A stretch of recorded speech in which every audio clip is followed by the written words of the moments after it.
મંગલમ ભગવાન વીરો મંગલમ ગૌતમ પ્રભુ મંગલમ સ્થૂલિભદ્રાદયા જૈનો ધર્મોસ્તુ મંગલમ. 8મું ગુણ સ્થાનક છે અને 9મું ગુણ સ્થાનક છે. એ બંનેમાં ડિફરન્સ શું છે તો તે આપણને સમજવાનું છે. એમાં બંનેમાં ફરક શું છે? તો હવે સૌથી પહેલું ફરક શું છે કે એક સમય સ્થિત અનેક જીવોના અધ્યવસાયની વિશુદ્ધિમાં શું ફરક છે? કે જે 8મું ગુણ સ્થાનક છે ને, આ 8મું છે અને આ 9મું ગુણ સ્થાનક છે. તો 8મા ગુણ સ્થાનક વર્તી જે જીવો હોય છે એ પણ ક્યાં એક સમયે સ્થિત અનેક જીવોના અધ્યવસાયોની વિશુદ્ધિમાં શું છે? તરતમતા રહેલી હોય છે. તો આપણે એમાં તિર્યકમુખી વિશુદ્ધિ જોઈ હતી ને, આવી એક જ સ્થિતિ સ્થાનમાં રહેલા, એક જ સ્થિતિ સ્થાન, એક જ સમયે ઘણા બધા જીવો છે. તો એ બધાના અધ્યવસાયોની વિશુદ્ધિમાં, એ પણ કહેવાય ત્રિકાલવર્તી જીવો, તો એમની વિશુદ્ધિમાં શું છે? સેમ છે, સરખી નથી ને, એક સરખી નથી, પણ ડિફરન્સીસ છે. એ કોના કારણે? એ લેશિયાના કારણે, કષાયમાં રહેલી જે કષાય સાથે રહેલી જે લેશિયા છે એના કારણે એમાં ફરક છે, તરતમતા છે વિશુદ્ધિમાં. પણ જે 9મા ગુણ સ્થાનકે જે જીવો આ ત્રિકાલવર્તી જીવો જે પ્રવેશ કરી જાય તો પછી બધા જ જીવો જે પણ એક જ સમયમાં રહેલા હોય, એક જ સમયની ગણતરી કરીએ, તિર્યકમુખી વિશુદ્ધિ આપણે જોઈએ ની વિચારણા કરીએ તો એમાં તરતમતા નહીં હોય, તે આપણે સમજ્યું હતું. એટલે અહીંયા એક જ સમયની વાત ચાલી રહી છે. આ પોઈન્ટમાં એ સમજવાનું છે. એક જ સમય સ્થિત અનેક જીવોના અધ્યવસાયમાં વસાયની વિશુદ્ધિમાં, એટલે કે તિર્યકમુખી ની વાત ચાલી રહી છે એમાં, એ સમજી શકાય છે, રાઈટ? તિર્યકમુખી વિશુદ્ધિની વિચારણા અહીંયા કરેલી છે. પછી સેકન્ડ શું ડિફરન્સ છે? અધ્યવસાયોની સંખ્યામાં શું ડિફરન્સ છે? તો 8મા ગુણ સ્થાનકમાં અધ્યવસાયોની સંખ્યા કેટલી છે? અસંખ્ય લોકાકાશ પ્રદેશ પ્રમાણ આટલી સંખ્યા છે. તે આપણે જોયું ને, અસંખ્ય લોકાકાશો રહેલા હોય, આવા અસંખ્યાતા એવા રહેલા હોય છે.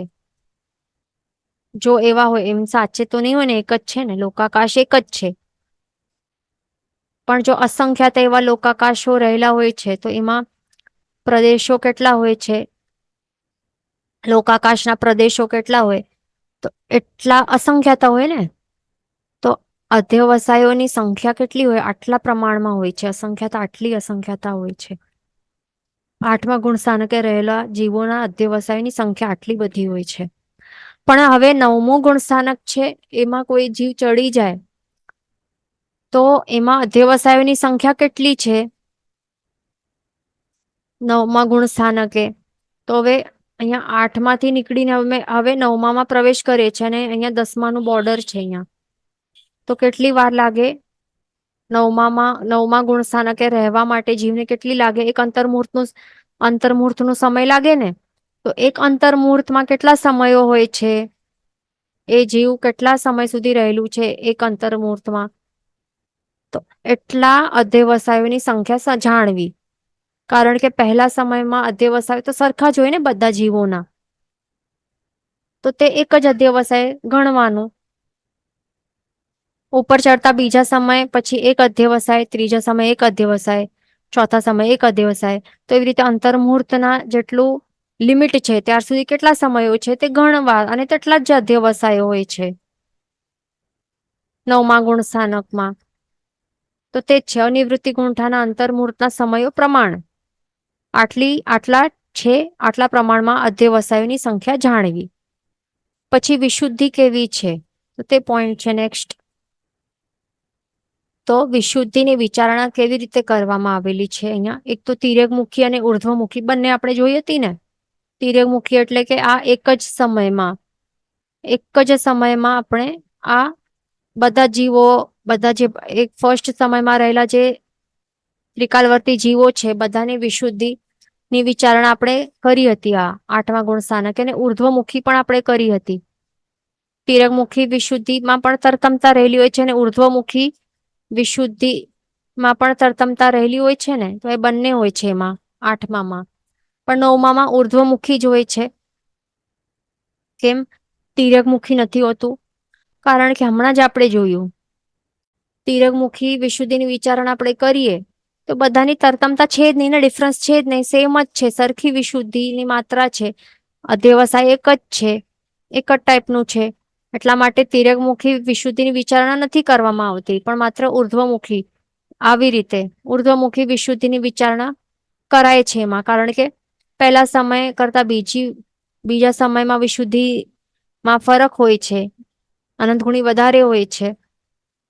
એના કરતા ત્રીજા સમયમાં એનાથી ઘણી વધારે હોય છે, એના કરતા ચોથામાં વધારે, એના કરતા પાંચમામાં વધારે, એવી રીતે ચાલતા ચાલતા અંતર્મુહૂર્તના એન્ડ સુધી દરેક સમયે એનું પ્રમાણ વધતું જાય છે. એટલા માટે માત્ર ઉર્ધ્વમુખી વિશુદ્ધિની વિચારણા કરવામાં આવે છે 9મા ગુણસ્થાનકે.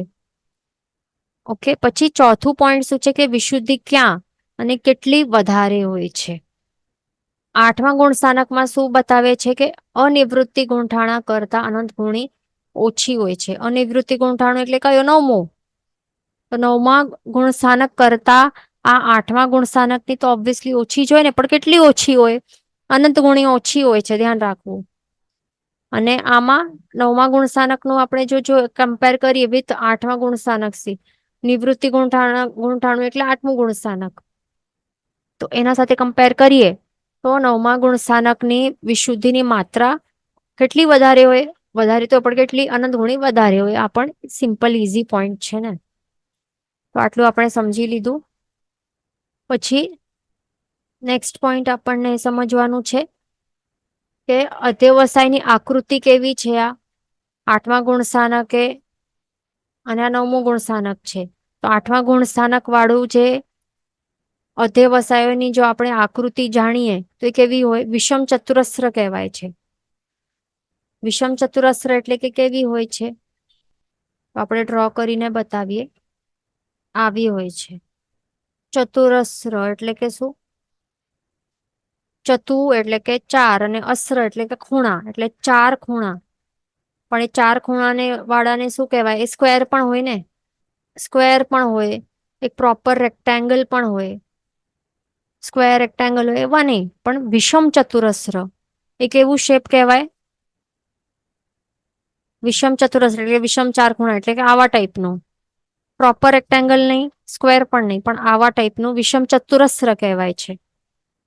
એટલે કેવી રીતે? શા માટે આ 8મા ગુણસ્થાનકનું આવું આકાર શા માટે હોય? વિશુદ્ધિનો આકાર. આ શું છે? આપણે પોઈન્ટ કયો જોઈ રહ્યા છે? વિશુદ્ધિ.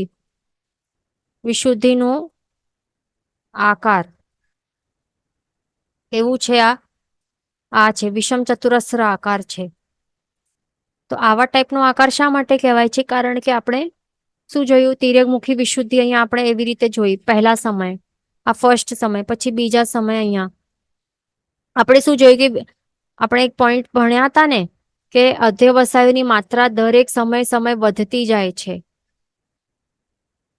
દરેક સમય અધ્યવસાયોનું જે સંખ્યા છે એ વધતી જાય છે. એટલા માટે પછી આવું વિશુદ્ધિનું આવા ટાઈપનું આકાર બનાવે છે. એટલે તિર્યકમુખી આવી રીતે, તો એમાં પણ અધ્યવસાયોની માત્રા આટલી છે, પણ જેમ બીજા સમયે જાય એ જીવો પછી ચડે, બીજા સમયે એ જીવો જાય તો એ બીજા સમયે એ જીવો જે છે ને ત્રિકાલવર્તી જીવો આટલા જ હોય, પણ એમના અધ્યવસાયોની જે કેટેગરીઝ છે ને વધી જાય. કારણ કે આપણે એક્ઝામ્પલ પણ જોયું તો યાદ છે કે જે ફર્સ્ટ સ્ટાન્ડર્ડમાં સમજો કે એક એક્ઝામ છે, એમાં અમુક જીવોને અમુક સ્ટુડન્ટ્સને સમજો કે 10 માર્ક્સ આવ્યા.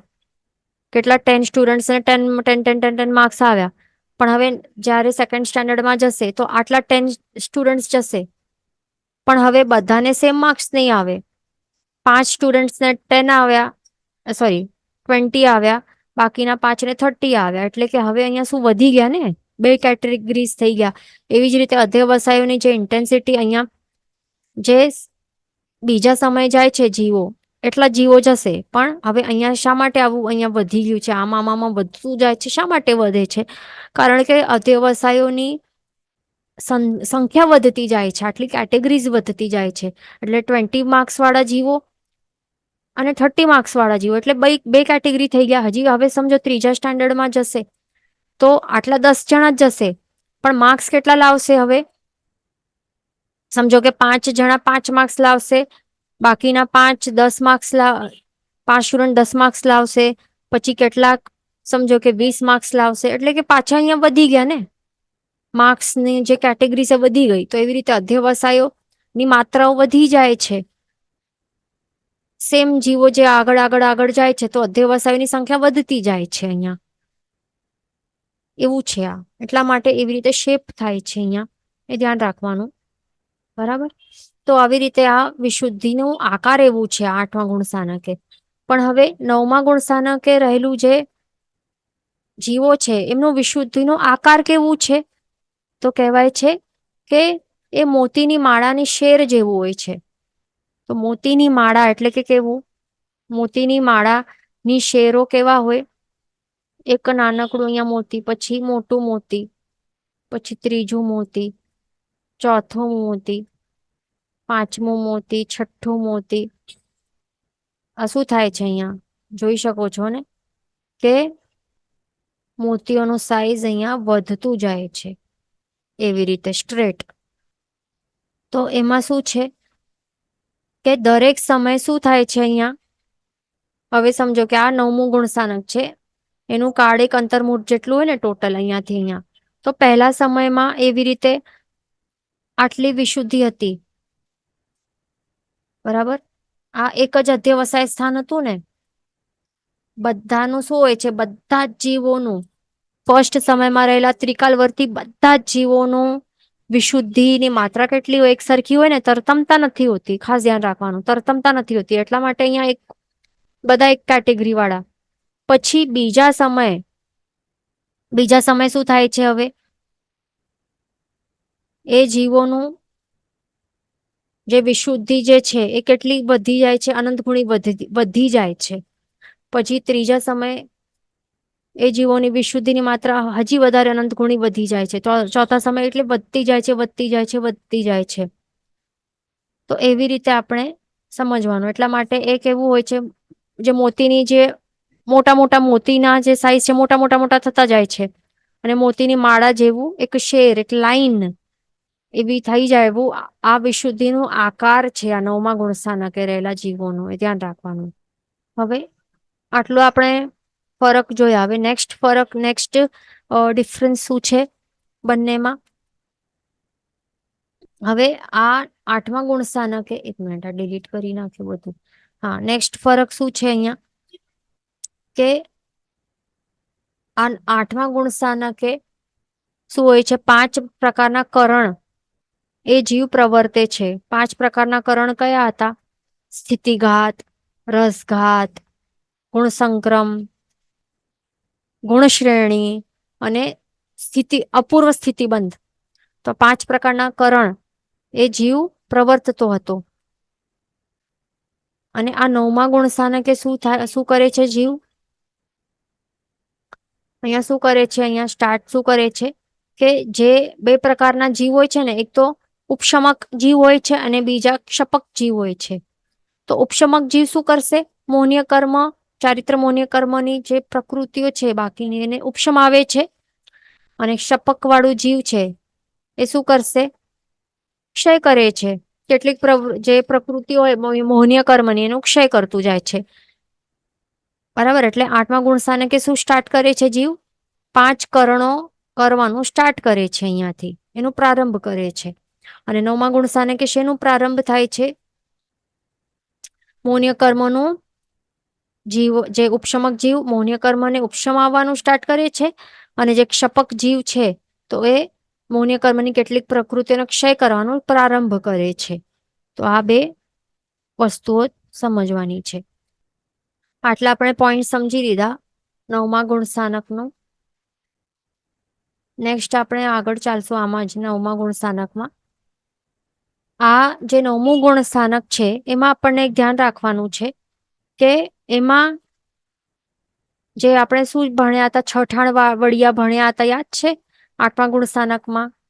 આપણે પાછું જોઈ લઈએ. આ યાદ છે ને, છઠાણ વળિયા. જે આ છઠાણ વળિયા આપણે શું ભણ્યા હતા, યાદ છે ને? અધિક અધિક અને આ હીન બંને પ્રકારે આપણે જોયા હતા. 6 વસ્તુઓ, 6 વળિયા આપણે જોયા હતા. અથવા તો ષટ સ્થાન એ આપણે ભણ્યા હતા ને. ત્યાં શું અધ્યવસાયો માટે આપણને સમજવાનું હતું ને, 8મા ગુણ સ્થાનકમાં. કેવી રીતે વધારે વધારે એટલે એક જ સમયમાં રહેલા જે જીવો છે, આમાં પણ આપણે સ્પેસિફિકલી તિર્યકમુખી વિશુદ્ધિની વિચારણા જ્યારે કરીએ તો ત્યારે આપણે આ ભણ્યા હતા ને.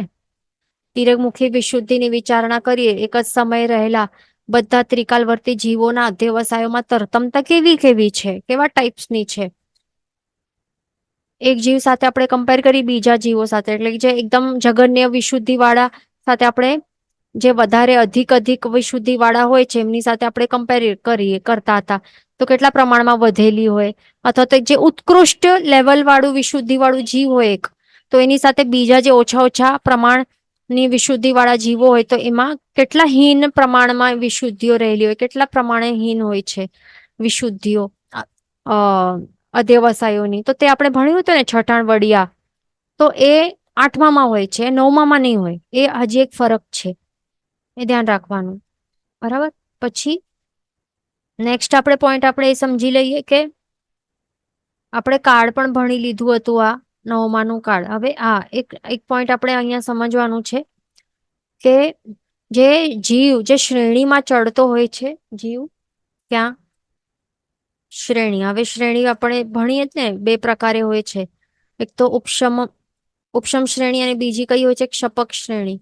આ 2 પ્રકારે શ્રેણી હોય છે. તો જે પણ જીવ આપણે આ પહેલા પણ 8મું ગુણ સ્થાનક ભણી રહ્યા હતા ત્યારે તો આપણે સમજી લીધું હતું, પણ અહીંયા 9મામાં પણ આ લાગુ પડે છે. એટલા માટે પાછું આપણે સમજી લઈએ, આપણું રિવિઝન પણ થઈ જશે. તો આ 9મું અનિવૃત્તિકરણ બાદર સંપ્રદાય ગુણ સ્થાનક છે. તો એમાં હવે જીવ જે પણ શ્રેણી વાળું હોય છે, ઉપશમક જીવ ઉપશમ શ્રેણી ચડશે, જે ક્ષપક જીવ છે એ ક્ષપક શ્રેણી ચડશે. તો હવે જે જીવ જે આ બંનેમાંથી કોઈ પણ શ્રેણી જે ચડે ને, તો એ કયા હોય છે, કયા સમકિત વાળા હોય છે? એ માત્ર ઉપશમ સમકિત વાળા હોઈ શકે છે, અથવા તો એ ક્ષપક શ્રેણી વાળા જ હોઈ શકે છે. સોરી, ક્ષાયિક સમકિત, ઉપશમ સમકિત અથવા તો ક્ષાયિક સમકિતી જીવ. આમાંથી બંનેમાંથી કોઈ એક પ્રકારના, એટલે બંને ટાઈપના જીવો જ એ આ શ્રેણી ચડી શકે છે. એક તો ઉપશમ સમકિત વાળા જીવ અને બીજા ક્ષાયિક સમકિતી જીવ. પણ જે આપણે ભણ્યું હતું ને, ક્ષયોપશમ સમકિતી પણ હોય જીવ.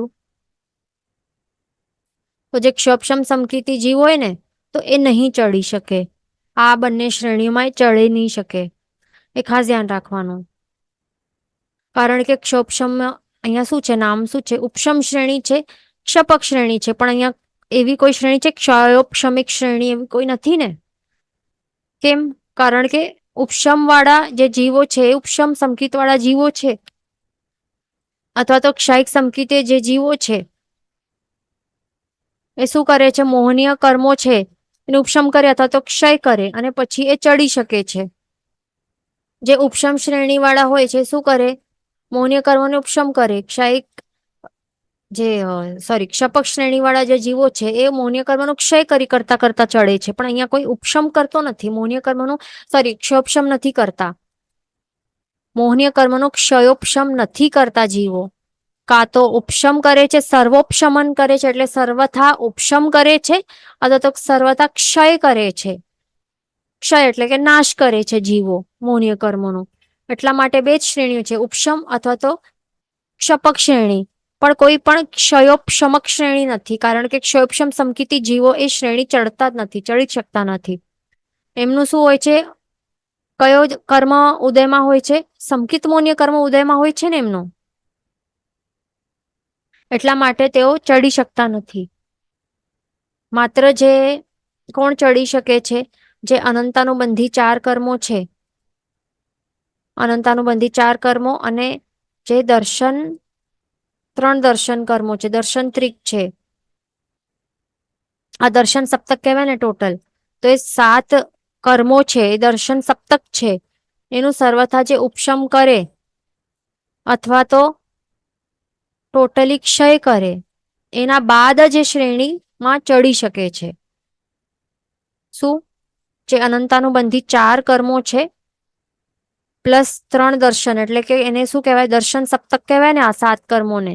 તો આ 7 કર્મોનું જે પણ ક્ષય કરે, 3 દર્શન કોણ છે? 3 દર્શન દર્શનાવર્ણ્ય નહીં પણ દર્શન મોહનીય કર્મ ધ્યાન રાખવાનું. 3 દર્શન મોહનીય કર્મો છે એની વાત ચાલી રહી છે, સંકિત, મિશ્ર અને મિથ્યાત્વ મોહનીય કર્મોનું. અને અનંતાનુબંધી 4 કોણ છે? ક્રોધમાન, માયા, લોભ, કષા, ચારિત્ર મોહનીય કર્મ. તો આ 7 ને દર્શન સપ્તક કહેવાય. તો આ દર્શન સપ્તક છે તો એનો જે પણ ક્ષય કરે, ઉપશમ કરે અથવા તો સર્વથા ક્ષય કરે એના બાદ જ આ શ્રેણીમાં ચડી શકાય છે, ધ્યાન રાખવાનું. એમાંથી જે પણ ઉપશમ સમકીતિ હોય અથવા તો ક્ષયક સમકીતિ હોય ને જીવો, તો તેઓ એ ઉપશમ શ્રેણી માંડી શકે છે. અને ક્ષપક શ્રેણી કોણ માંડી શકે? માત્ર ક્ષાયિક સમકીતિ તેઓ ક્ષપક શ્રેણી માંડી શકે છે. શું? ઉપશમ અથવા તો ક્ષાયિક સમકીતિ જીવ, આ બંને પ્રકારના જીવો ઉપશમ શ્રેણી માંડી શકે છે, પણ માત્ર ક્ષાયિક સમકીતિ જીવો તેઓ માત્ર ક્ષપક શ્રેણી માંડી શકે છે, એ ધ્યાન રાખવાનું. હવે બીજું પોઈન્ટ શું સમજવાનું છે કે જે ઉપશમ શ્રેણીમાં જે ઉપશમ સમકીતિ જીવો છે ને, તો એ ઉપશમ સમકીતિ જીવો હોય છે તો એમનું આ દર્શન સપ્તક છે ને, તો એ સંપૂર્ણ ઉપશમ આવેલું હોય છે એવું હોઈ શકે છે. અથવા તો જે દર્શન ત્રિક છે, દર્શન મોહનીય 3 છે, એમનું ઉપશમન કરેલું હોય છે. અને જે આ અનંતાનુબંધી 4 છે એની વિસંયોજના કરેલી હોય છે. તો એવું પણ હોઈ શકે છે. વિસંયોજના એટલે કે શું? એવી રીતે ક્ષય કરે છે કે પાછો એ સત્તામાં આવી શકે છે, એવા ટાઈપનું ક્ષય કરે, એટલે પાછો એનું કર્મ અનુબંધ શક્ય છે. તો અનંતાનુબંધી 4 નું શું? વિસંયોજના. અને 3 દર્શન મોહનીય કર્મનું ઉપશમન. તો આવી રીતે કરીને પણ આ ઉપશમ સમકીતિ જીવો છે ને, આવી રીતે કરીને પણ આ શું ઉપશમ શ્રેણી ચડી શકતા હોય છે.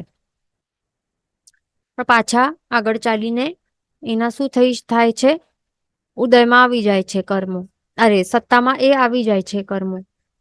અનંતાનુબંધી 4 જે 9મા ગુણ સ્થાનકમાં જે આવેલા જીવો હોય છે ને, તો એ ઉપશમ શ્રેણીમાં જ્યારે ઉપશમ શ્રેણી માનતું હોય છે તો ત્યારે એ કેટલા કર્મોનું ક્ષય કરે છે?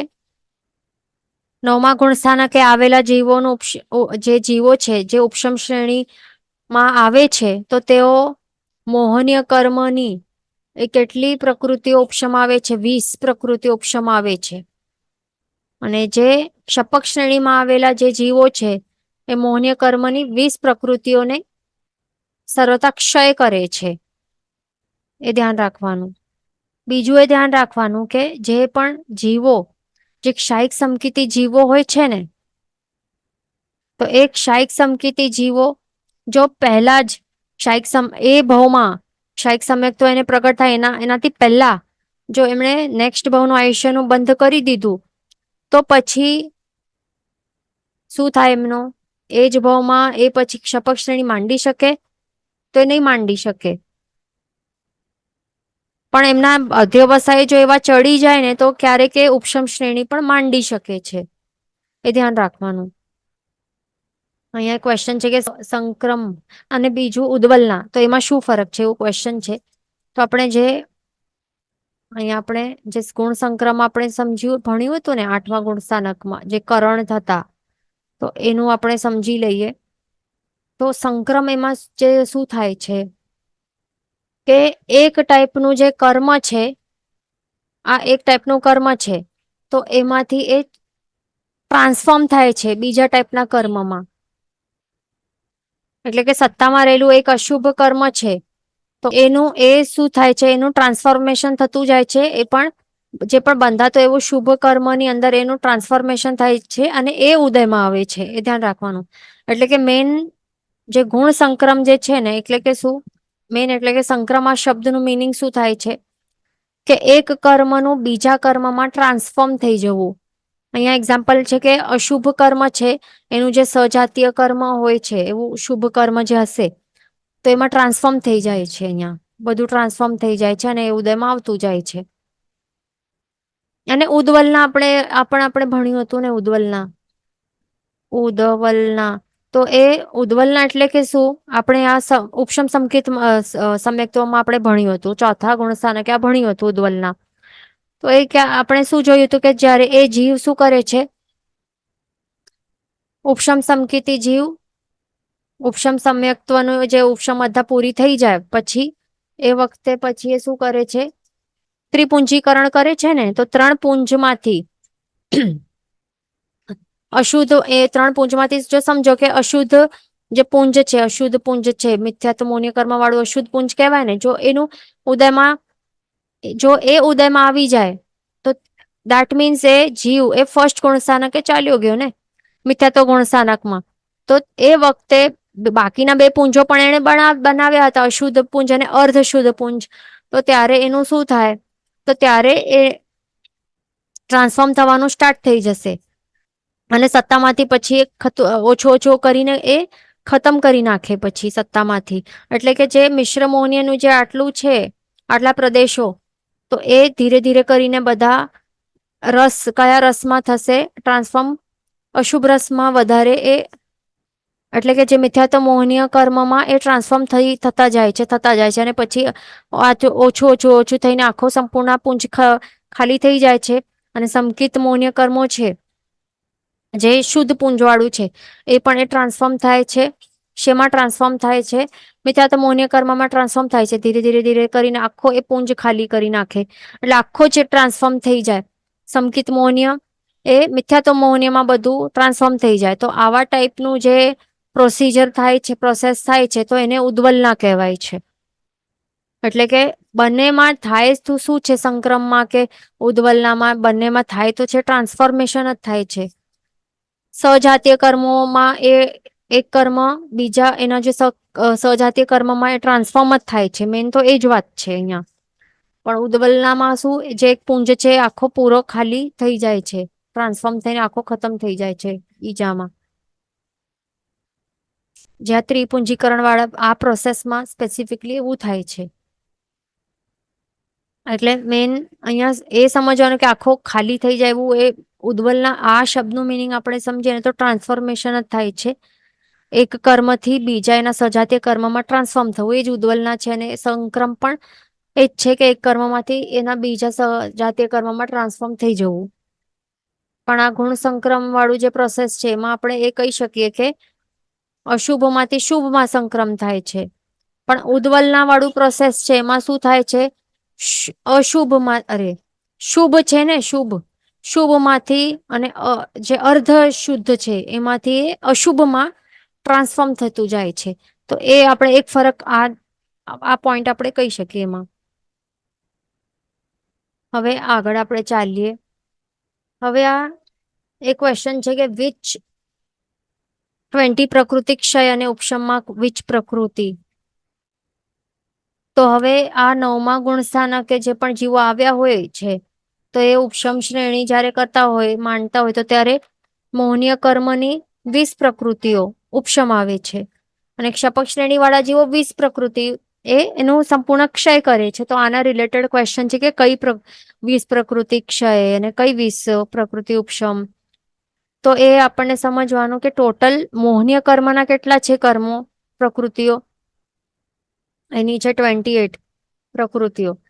તો એમાંથી આપણને 20 કઈ કીધી ને, તો 20માંથી 8 હવે કઈ નથી, તો એ આપણે સમજી લઈએ. તો એ બાકીની 20 સમજી લેવી, સમજાઈ જશે આપણને.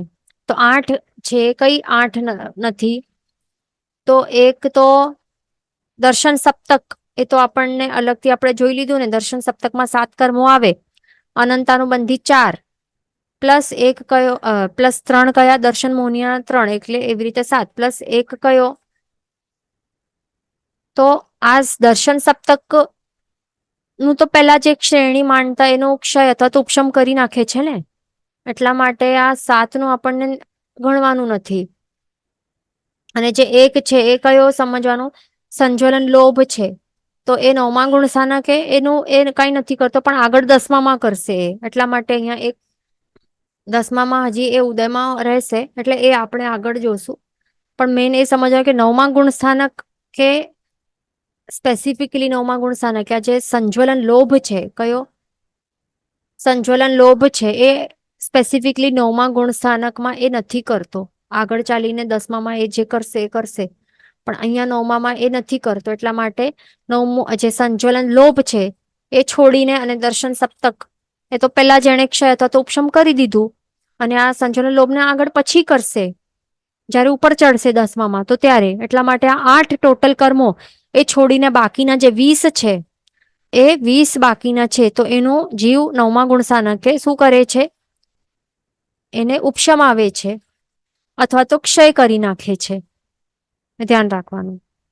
જો ઉપશમ શ્રેણી વાળું હોય તો આ 20 કર્મોને ઉપશમ આવે, અને જો ક્ષપક શ્રેણી વાળું જીવ હોય તો એ આ 20 પ્રકૃતિઓને નું સંપૂર્ણ નાશ કરી નાખે છે.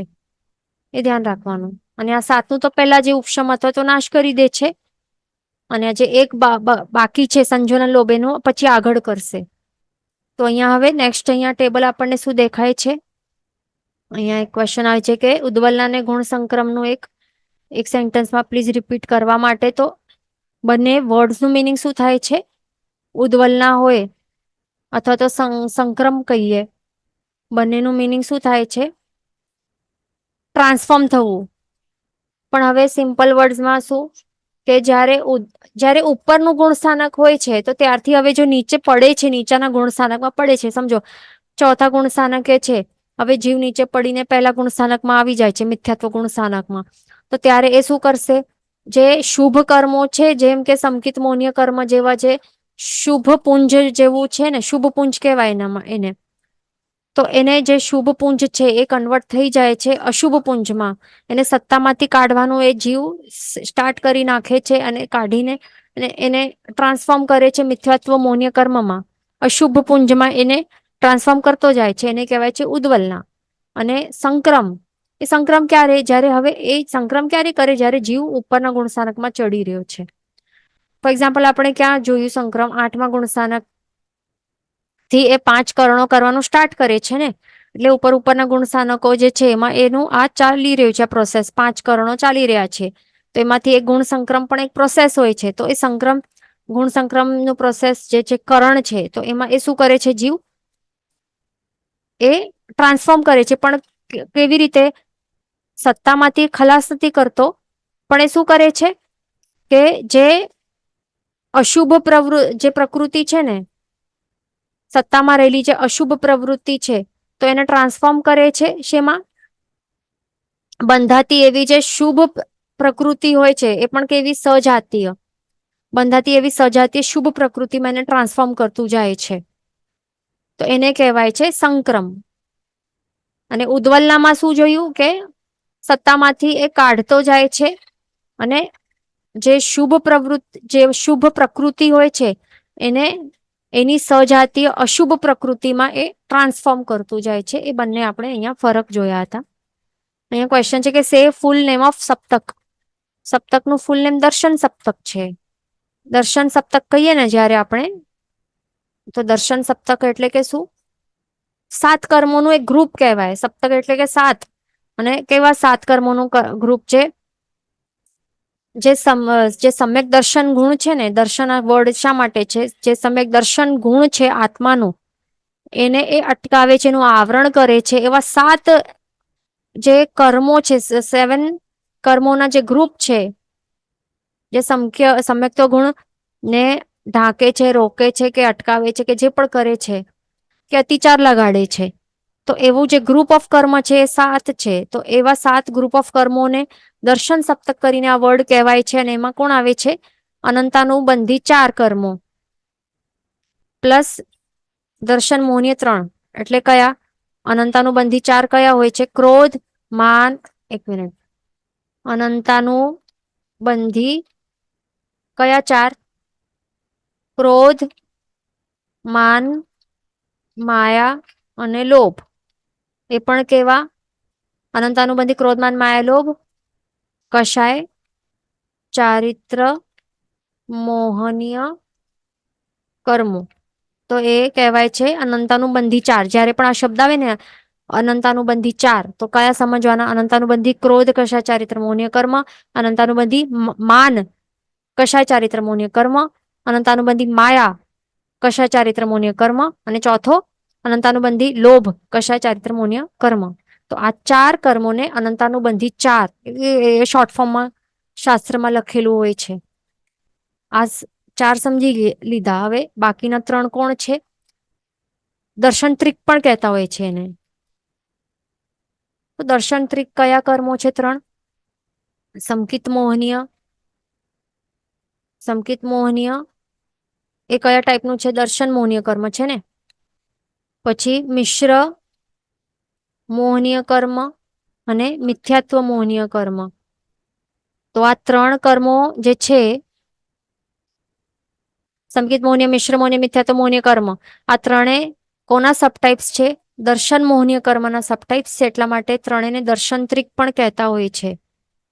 તો આ દર્શનત્રિક, આ ત્રણ કર્મો પ્લસ આ અનંતાનુબંધી ચાર, ટોટલ મળીને 7 થાય છે. એને શું કહેવાય છે? દર્શન સપ્તક. અને આ 7 કર્મોનું કાર્ય શું છે? એનું વિપાક કે ફળ શું છે? ઉદયમાં આવે તો શું થાય? શું કરતા હોય છે? જે આત્માનું સમ્યક દર્શન ગુણ છે એને એ માતીચાર લગાડે, એનું મલિન કરે, એને ઢાંકે ને રોકે, એનું આવરણ કરે, એ છે એનું. ઓકે, તો આટલું આપણું ક્લિયર થઈ ગયું. હવે આગળ ચાલશું કે ગુણઠાણાનું કાળ એ આપણે હવે સ્ટાર્ટ કરશું. આ કયા ગુણઠાણું વાત છે? ગુણસ્થાનક નું કયા? 9th ગુણસ્થાનક નું કાર્ડ આપણે સમજી લઈએ. તો સેમ છે 8માનું આપણે જે ભણ્યું ને, 8મા ગુણસ્થાનક નું કાર્ડ જે ભણ્યું હતું તે સેમ ટુ સેમ છે. આ સેમ છે આ 9મા ગુણસ્થાનક નું કાર્ડ. એટલે ઉપશમ શ્રેણી માનનાર જીવોનું 9મા ગુણસ્થાનકે તેઓ જગન્યથી એક સમય હોઈ શકે, કારણ કે પછી એનું મૃત્યુ થઈ શકે છે. એટલા માટે જગન્યથી એક સમય જાણવું, ઉત્કૃષ્ટ અંતર્મુહૂર્ત જાણવું. શપક શ્રેણી માનનાર જીવોનું જગન્ય અને ઉત્કૃષ્ટ બંને અંતર્મુહૂર્ત જાણવું. એક સમયે શા માટે નહીં હોય શપક શ્રેણી વાળાનું? કારણ કે શપક શ્રેણી માનનાર જીવોનું મૃત્યુ નહીં થાય, એ અવશ્ય કેવલ જ્ઞાન પ્રગટ કરીને મોક્ષે અવશ્ય જાય છે. નહીં તો શપક શ્રેણી જ નહીં માંડે જો મરવાનું હોય પહેલા તો. એવું છે આ. એટલા માટે જગન્ય ઉત્કૃષ્ટ અંતર્મુહૂર્ત કાળ કેટલી વખત પ્રાપ્ત થઈ શકે છે? 9મો ગુણ સ્થાનક આખા ભાવ ચક્રમાં? તો એ 9 વખત ટોટલ. કેવી રીતે? 4 વાર ઉપશમ શ્રેણી અને 1 વખત શપક શ્રેણી ચડતી વખતે, 4 વખત ઉપશમ શ્રેણી ચડતી વખતે પ્લસ 4 વખત ઉપશમ શ્રેણી કેવી હોય? ચડે તો પછી ઉતરે પણ ને, ઉતરવું જ પડે. એટલે 4 વાર ચડે છે ત્યારે 9મા ગુણ સ્થાનકને સ્પર્શે છે, અને ઉતરતી વખતે પણ 4 વખત કઈ 9મા ગુણ સ્થાનકને સ્પર્શે છે. એટલે ટોટલ 8 વખત થઈ ગયું. પ્લસ 1 વખત આ ઉપશમ ક્ષપક શ્રેણી જો એ માંડે આખા ભવચક્રમાં એવી રીતે, તો ટોટલ એ 9 વખત એ 9મા ગુણ સ્થાનકે જીવ આવી શકે છે. એક જ ભાવમાં કર્મગ્રંથના મતથી જીવ 2 વખત ઉપશમ શ્રેણી જ્યારે ચડે પણ ઉતરે પણ, એટલે ટોટલ 2+2 4 વખત 9મા ગુણ સ્થાનકે સ્પર્શે. પછી જો એ 1 વખત ઉપશમ શ્રેણી અને 1 વખત ક્ષપક શ્રેણી માંડે એક જ ભાવમાં, તો એક ટોટલ 3 વખત આ 9મા ગુણ સ્થાનકે સ્પર્શે. એટલે 2 વખત ચડતી ઉતરતી વખતે ઉપશમ અને 1 વખત ક્ષપક, ટોટલ 3 વખત 9મા ગુણ સ્થાનકે સ્પર્શે છે. જો એક જ ભાવમાં માત્ર એક જ વખત ઉપશમ શ્રેણી માંડી તો ચડતી ઉતરતી વખતે 2 વખતે 9મા ગુણ સ્થાનકને સ્પર્શે. પછી એક જ ભાવમાં જો એક જ વખત ક્ષપક શ્રેણી માંડે છે તો પછી કેવલ જ્ઞાન અને મોક્ષ થઈ જશે ને, તો 9મા ગુણ સ્થાનકને એક વખત જ સ્પર્શી શકશે. ઓકે, તો સિદ્ધાંતના મતે શું કહે છે કે 2 ઉપશમ શ્રેણી જો એક જ ભાવમાં સિદ્ધાંતના મતે કાં તો જીવ, હવે એમાં શું છે ઓપ્શન છે, કાં તો એક જ ભાવમાં ઉપશમ જ માંડે અથવા તો ક્ષપક શ્રેણી જ માંડે. જો ઉપશમ શ્રેણી માંડી દીધી તો પછી ક્ષપક શ્રેણી એ સેમ ભાવમાં નહીં માંડી શકશે. એવું છે આ. આ સિદ્ધાંતના મતે આવું રૂલ છે. હવે સાચે શું છે, આ છે કે આ છે, તો એ હવે આપણને કેવી રીતે ખ્યાલ આવે? એકદમ અલગ લાગે છે ને મત બંને, કે એક જ ભાવમાં. આ શું કહે છે સિદ્ધાંતનો મત, કે ઉપશમ શ્રેણી માંડશે તો પછી એ સેમ ભાવમાં ક્ષપક શ્રેણી નહીં માંડી શકશે. પણ કર્મગ્રંથના મતે એવું છે કે જો ઉપશમ શ્રેણી માંડે તો પછી એ જ ભાવમાં ક્ષપક શ્રેણી પણ માંડી શકે છે જીવ. સાચું ખોટું એટલે બનામાંથી એક હોવું જોઈએ ને, એમ જોઈએ તો. પણ એમાંથી હવે આપણને સમજવાનું કે હમણાં આપણા પાસે કેવલ્યાની ભગવાન નથી, અને આતરું શાસ્ત્રનું જે ઘણા બધું શાસ્ત્ર છે એનું વિચ્છેદ થઈ ગયું છે. દેટ ઇઝ વાય આપણા પાસે આન્સર નથી એનું. એટલા માટે બંને મત અહીંયા બતાડ્યા છે કે બંનેમાંથી કંઈક હોઈ શકે છે. એ ક્યારે ખ્યાલ આવશે, જો નેક્સ્ટ ભાવમાં આપણને ચાન્સીસ છે, જો સંગનીપણું મળે, મનુષ્યપણું મળે, ભગવાન મળે, કેવલી ભગવાન મળશે તો પછી આ પૂછવાનું આપણને, પછી શું સત્ય છે ત્યારે આપણને ખ્યાલ આવશે આવતા ભાવમાં. આ ભાવમાં તો ખ્યાલ નહીં આવે, ખાસ ધ્યાન રાખવાનું. તો જે છે અહીંયા બતાવે છે બંને મત, તે એક્સેપ્ટ કરી લેવાના હમણાં, એવું છે. તો હવે જે સિદ્ધાંતના મતે એક જ ભાવમાં 2 વખત ઉપશમ શ્રેણી માંડશે તો 4 વખત નવમા ગુણ સ્થાનકને સ્પર્શી શકશે. જો એક વખત ઉપશમ શ્રેણી માંડશે તો ચડતી ઉતરતી વખતે 2 વખતે નવમા ગુણ સ્થાનકને સ્પર્શી શકશે. જો એક જ વખત ક્ષપક શ્રેણી માંડશે તો કેવલ જ્ઞાન મોક્ષ થઈ જશે, એટલે એક જ વખત નવમા ગુણ સ્થાનકને સ્પર્શે છે જીવ. આટલું આપણે સમજ્યા, બરાબર. આવું 8મા ગુણ સ્થાનક જેવું જ છે, સેમ. નેક્સ્ટ પોઈન્ટ આપણે જોઈએ. અહીંયા આપણે શું થયું, 9મું ગુણ સ્થાનક જે છે ને એ કમ્પ્લીટ થઈ ગયું. અહીંયા 10મું સૂક્ષ્મ સંપ્રાય ગુણ સ્થાનક નામ છે. આ 10મા ગુણ સ્થાનકનું નામ શું છે? સૂક્ષ્મ સંપરાય ગુણ સ્થાનક. સૂક્ષ્મ એટલે કે શું? બારીક કે ઝીણું ઝીણું. ને સંપરા એટલે કે કશાયો. જે સૂક્ષ્મ સંપરાયો, જે કશાયો, એ કયા લેવલના હોય? જો આવા સૂક્ષ્મ લોભ, સંજ્વલન. સૂક્ષ્મ લોભ એટલે કે શું? ઝીણા ટાઈપનું. એટલે જે એનું મિનિંગ શું સમજવાનું? મંદ. જે આપણે અનંતાનુબંધી જોયા ને, અનંતાનુબંધીના લેવલના એ કેવા હોય? તીવ્ર હોય ને, તીવ્ર ઇન્ટેન્સિટી વાળા હોય. પછી પ્રત્યાખ્યાની અને અપ્રત્યાખ્યાની અને પ્રત્યાખ્યાનીય, અને પછી સંજ્વલન આવે, બરાબર ને? તો આ અનંતાનુબંધી વાળું જે લોભ, જે કશાયો છે, ક્રોધમાન માયા લોભ, એનું ઇન્ટેન્સિટી કેટલું ભયંકર, જોરદાર, એકદમ તીવ્ર ગુસ્સે વાળો, તીવ્ર માયાવી, તીવ્ર લોભી, તીવ્ર શું અહંકારી, એવું જીવ હોય ને. પણ આ પછી કશાયો પછી એની માત્રા ઓછી ઓછી મંદ મંદ મંદ મંદ થતી જાય. તો સંજ્વલન વાળા જે કશાયો હોય એ કેવા કહેવાય? સૂક્ષ્મ કહેવાય. એટલે જે બાકીના કરતા કેવા છે? મંદ છે. સંજ્વલન ટાઈપના જે કશાયો કેવા કહેવાય? બાકીના સાથે કમ્પેર કરીને તો મંદ ટાઈપના લેવલના કહેવાય. હવે સૂક્ષ્મ લોભ જે છે ને, અહીંયા ગુણસ્થાન 10મા ગુણસ્થાનકમાં જે લોભનો ઉદય છે ને, એ કેવા ટાઈપના લોભનો ઉદય છે?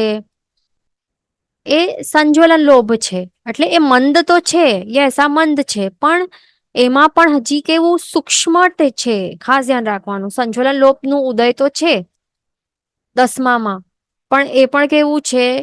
સૂક્ષ્મ લોભ છે. ખાસ ધ્યાન રાખવાનું, એ સમજવાનું છે. સૂક્ષ્મ કિટ્ટી રૂપ એવું સંજ્વલન લોભ એ 10મા ગુણ સ્થાનકમાં એનું ઉદય છે. એટલા માટે સ્પેસિફિકલી એનું નામ અહીંયા બતાવ્યું છે કે સૂક્ષ્મ સંપરાય ગુણ ઠાણું. પણ 9મું ગુણ સ્થાનક હતું ને, તો 9મા ગુણ સ્થાનકનું નામ શું હતું? એનું શું હતું નામ? બાદર. 9મું અનિવૃત્તિકરણ, બાદર સંપરાય ગુણ ઠાણું. તો અહીંયા આપણે જયારે 9મા ગુણ સ્થાનકનું આપણે જયારે ભણ્યા ને, કે અનિવૃત્તિકરણ નામ શા માટે છે, એ આપણે તો સમજ્યા ને, કે અનિવૃત્તિકરણ કારણ કે એમાં વિશુદ્ધિની તરતમતા નથી, એ તો સમજ્યા હતા. પણ બાદર સંપરાય શા માટે હતું? કારણ કે સ્થૂલ સંપરાય, સ્થૂલ કશાયો રહેલા હતા તેમાં. સ્થૂલ કશાયો રહેલા હતા. તો એમાં પણ સ્પેસિફિકલી શું સમજવાનું, કે જે બાદર કોટીના જે સંજ્વલન લોભનું ઉદય આ 9મા સુધી હોય છે. શું? બાદર કોટીના જે સંજ્વલન લોભ છે ને, સંજ્વલન લોભ એમાં પણ હોય, પણ એક એવું ટાઈપનું હોય, બાદર કોટીનું હોય છે, એનું ઉદય હોય છે 9મા સુધી. પણ હવે 10મામાં પહોંચે ને જીવ, 10મામાં તો ત્યારે બાદર સંજ્વલન લોભનું ઉદય નહીં હોય. કેવા ટાઈપના લોભનું ઉદય હોય, કેવા ટાઈપના સંજ્વલન લોભનું, કેવા ટાઈપનું સંજ્વલન લોભનું ઉદય હોય, એ કહેવાય છે સૂક્ષ્મ કિટ્ટી. બાદર ટાઈપનું નહીં, પણ સૂક્ષ્મ કિટ્ટી સંજ્વલન લોભનું ઉદય હોય છે સ્પેસિફિકલી. દેટ ઇઝ વાય એનું નામ છે 10મું સૂક્ષ્મ સંપર્ક ગુણ સ્થાનક. એ ખાસ ધ્યાન રાખવાનું ફરક. કિટ્ટી એટલે કે શું? આ શબ્દનું મિનિંગ છે અણુઓ, સૂક્ષ્મ અણુઓ. આ કર્મ છે ને સૂક્ષ્મ લોભ કશા ચારિત્ર મોનીય કર્મ, એ પણ કેવું સંજ્વલન. સંજ્વલન લોભ કશા ચારિત્ર મોનીય કર્મોના કેવા હોય? સૂક્ષ્મ સૂક્ષ્મ અણુઓ રહેલા હોય છે. બસ બધા જ મૌનીય કર્મો હોય છે ને એમાંથી માત્ર આ એક જ ઉદયમાં હોય છે. કારણ કે આપણે શું જોયું નવમામાં? આપણે નવમામાં શું ભણ્યા? આ લખ્યું ભલું નથી, પણ આપણે શું ભણ્યા કે 20 ટાઈપના કર્મોનું એક 20 ટાઈપના મોહનીય કર્મોનું હમણાં જ આપણે ભણ્યું ને 20 ટાઈપના કર્મોનું. એ તો એક શું કરે? ક્ષય કરે અથવા તો ઉપશમન કરે છે. તો એમાં આપણે શું જોયું કે 28 ટોટલ મોહનીય કર્મની પ્રકૃતિ હોય, તો એમાંથી 7 જે છે દર્શન સપ્તક, એનું તો પહેલા જ શ્રેણી માનતા પહેલા જ એને એનું ક્ષય અથવા તો ઉપશમન કરી દીધું હતું ને દર્શન સપ્તકનું. તો આ 7 તો નીકળી ગયા. બાકીનો એક કયો બચ્યો છે? એક આપણે શું જોયું કે સંજ્વલન લોભ એ બાકી રહે છે ને. તો એમાં 9મા ગુણ સ્થાનકે શું કરે છે? આ જે 20 છે ને, તો પહેલાથી 7 જે દર્શન સપ્તક એ તો ઉદયમાં હોય જ નહીં, કારણ કે એનું પહેલાથી જ એને ઉપશમન અથવા તો ક્ષય કરી દીધું છે ને. પછી 9મા ગુણ સ્થાનકે શું કરે છે? એ 20 નું ઉપશમન કે ક્ષય કરી નાખે છે. એટલે 7 તો 28 માંથી 7 તો નીકળી ગયા. પછી અહીંયા 20 પણ નીકળી ગયા. 28 માંથી 7 કાઢીએ તો કેટલા થાય? 28 - 7 કેટલા થયા? 21 થયા. એટલે 21 તો પહેલાથી જ ગાયબ હતા, છું હતા. સોરી, એટલે કે 7 નીકળી ગયા હતા, 21 બાકી રહેલા હતા ને. તો 21 માંથી હવે 9મા ગુણ સ્થાનકે શું કરે છે? 20 છે ને, જે 20 છે એનું ક્ષય અથવા તો ઉપશમન કરે છે. બાકી કેટલા રહ્યા? એક રહ્યું, માઇનસ કર્યું તો એક જ રહ્યું છે બાકી ઉદયમાં. એ કોણ છે? સંજ્વલન લોભ છે. એ જ બાકી રહે છે. તો હવે એ જ દેટ મીન્સ કે અહીંયા શું સમજવાનું કે અહીંયા 10મું ગુણ સ્થાનકે જ્યારે જીવ આવે છે, તો ત્યારે મોહનીય કર્મની જે 28 પ્રકૃતિઓ છે ટોટલ, તો એમાંથી 9માંથી પહેલા જ એને 7 નું તો અહીંયા ક્ષય અથવા તો ઉપશમન કરી દીધું. બચ્યા 21. 21 માંથી 20 છે, તો એ 9મા ગુણ સ્થાનકે જે 20 નું શું કરે છે? ક્ષય અથવા તો ઉપશમન કરી નાખે છે. બચ્યો કેટલું? એક જ. અને એક કોણ બચે છે? તે છે આ સંજ્વલન લોભ. એ પણ કેવું? સૂક્ષ્મ લોભ, એટલે કે સૂક્ષ્મ અણુઓ, સૂક્ષ્મ કિટ્ટી. બસ એટલું જ ઉદયમાં રહેલું હોય છે. એટલે જ એનું નામ સૂક્ષ્મ સંપર્ક ગુણ સ્થાનક એ નામ છે. એ ખાસ આપણને ધ્યાન રાખવાનું. બરાબર. સંપ્રદાયમાં પણ કશાયનું મિનિંગ છે, પણ કશાય પણ કયો? માત્ર લોભ, સંજ્વલન લોભ, એ સમજવાનું. ઓકે, અહીંયા સમય થઈ ગયું છે. નેક્સ્ટ ક્લાસમાં કન્ટિન્યુ કરશું. જીન વચન વિરુદ્ધ બોલાય તો મિચ્છામિ તુભ્યં સર્વમંગલ માંગલ્યમ સર્વકલ્યાણ કારણમ પ્રધાનમ સર્વધર્માણમ જનમ જેતિ શાસનમ પ્રણામ.